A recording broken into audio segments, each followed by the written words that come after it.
আসসালামু আলাইকুম।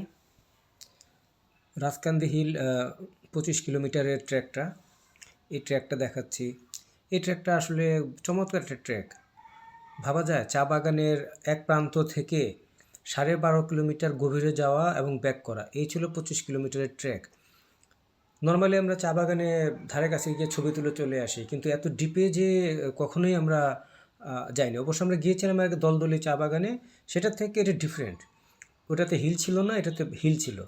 দেখা যাচ্ছে যে কি সুন্দর একদম খাড়াভাবে নেমে গেছে আবার উঠে আসছে। তো এইরকমভাবে রাজকান্দি হিলের যে ট্র্যাকটা, এই ট্র্যাকটা আসলে অসাধারণ ট্র্যাক ছিল। এবং এই শীতের সকালবেলা ঠিক 6:30টার সময় রওনা দিয়ে কাট অফ টাইমে শেষ করতে পারা এবং অসাধারণ একটা জার্নি ছিল আমাদের জন্য এই রাজকান্দি হিল ট্যুর। তো রাজকান্দি হিলের ট্যুরের অসাধারণ এই ট্র্যাকটি আমাদের জন্য খুবই ভালো লেগেছে। এবং আপনারা দেখতে পাচ্ছেন যে পিছনে যে পরিবেশ এবং কি বলে পরিবেশ এত সুন্দর ছিল যে দৌড়টা আসলে কোনো কষ্ট বা প্যারা বলে মনে হয় না আমাদের কাছে। কিছু কিছু জায়গায় অনেক খারাপ ছিল, তবে আমরা পরবর্তীতে দেখেছি স্টাবা অ্যাপসে আমরা মোট প্রায় 700 থেকে 800 মিটারের মতো টোটাল সব মিলিয়ে ক্লাইম্ব করেছি। আর ঢাকায় তো আর আমাদের পাহাড়ে চড়া হয় না। আর টানা যেটা ছিল সেটা মনে হয় খুব বেশি না, মনে হয়েছে অনেক বেশি, আসলে সেটা 115 মিটার। তার মানে খুব বেশি কিন্তু পাহাড় টপকাইতে হয় নাই। কিন্তু সমস্যা যেটা হলো সেটা হলো যে চলার পথ নাই। দেখতে পাচ্ছেন যে একটা সরু যে পথ আছে, এখান থেকে একজন লোক যেতে পারে, পাশে ঘাস, পাশে এইগুলো একটু অবস্ট্যাকল ছিল।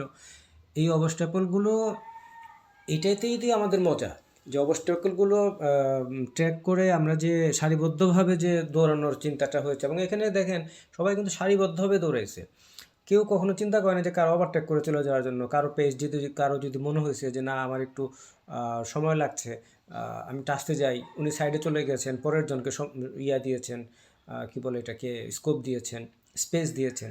দেখেন এই ট্র্যাকটা, এইরকম ট্র্যাকে দৌড়ানোর মজা কি আলাদা না? এটাকে আপনার নর্মালি 300 ফিট কিংবা ধরেন হাতির ঝিল এই ট্র্যাকের মতো। আমরা আল্লাহর রহমতে কক্সবাজারেও দৌড়িয়েছি এবং মোটামুটিভাবে এই সিলেটে এটা নিয়ে আমরা 2 টাইমস রান করলাম। এই যে পথটা দেখতে পাচ্ছেন, দুই পাশে জঙ্গল, মাঝখানে যে ট্র্যাক, এবং আরেকটা বড় কথা না বললেই নয়, রাজকান্দি রানাররা যেটা করেছে যে ট্র্যাকগুলো যে ঠিকঠাক করছে, এটাও একটা বড় জিনিস। এখানে দেখতে পাচ্ছেন যে আমরা ইচ্ছা করলেও কিন্তু আপনি এখানে পেজ দিয়ে দৌড়াতে পারবেন না, কারণ আপনি জানেন না যে ওই পাতার নিচে কোনো গর্ত আছে কিনা বা পাতার নিচে কোনো কিছু আছে কিনা। তো এই জিনিসগুলা সবচেয়ে বেশি মজার লাগছে। তো দেখেন এইরকম পথের মধ্যে বহুতবার পড়ছে, পথের মধ্যে বহুতবার এরকম পড়ছে, এরকম জংলা জায়গা। এমনও তো হয়েছে মাঝে মধ্যে যে হঠাৎ করে দেখি বিভিন্ন বাঁক আছে, সামনে পিছনে কেউ নাই, বুঝতেছি না যে কোন দিকে যাব। তবে একটা ছিল, ওই যে দেখতে পাচ্ছেন যে ডান দিকে রিবন দেওয়া, এরকম রিবন দেওয়া থাকাতে বোঝা গেছে যে আসলে আমাদের কোন দিকে যেতে হবে। আদারওয়াইজ দেখা যেত যে অন্য একদিকে আমরা চলে গিয়েছি। এইটা হলো চা বাগান, এই যে চা বাগানের একদম ডিপে। এই চা বাগানের আপনার দেখতে পাচ্ছেন দুই পাশে, রাস্তার দুই পাশে আমরা যেখানে যাচ্ছি চা বাগান, এখানে পানি দেওয়া হচ্ছে। এইরকম যে ধুলামলিন রাস্তা, এখান দিয়ে আমরা প্রচুর পরিমাণে মানে জুতার অবস্থা একদম শেষ হয়ে গেছে। তবে যাই হোক, ভালো থাকবেন সবাই, আমরা সবাই সুস্থ থাকি, শারীরিকভাবে সুস্থ থাকি, মানসিকভাবে সুস্থ থাকি।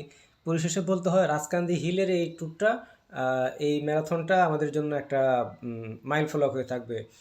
আমাদের আল্লাহর রহমতে সবাই ভালো থাকেন এবং সবাই সুস্থ থাকেন। সবাই ভালো থাকবেন, রান করবেন, শারীরিকভাবে সুস্থ থাকবেন এবং মানসিকভাবে সুস্থ থাকবেন। কথায় আছে সুস্থ দেহে সুন্দর মন। সুন্দর মানসিকতা নিয়ে আমরা রান করতে থাকি। ভালো থাকেন সবাই। আসসালামু আলাইকুম।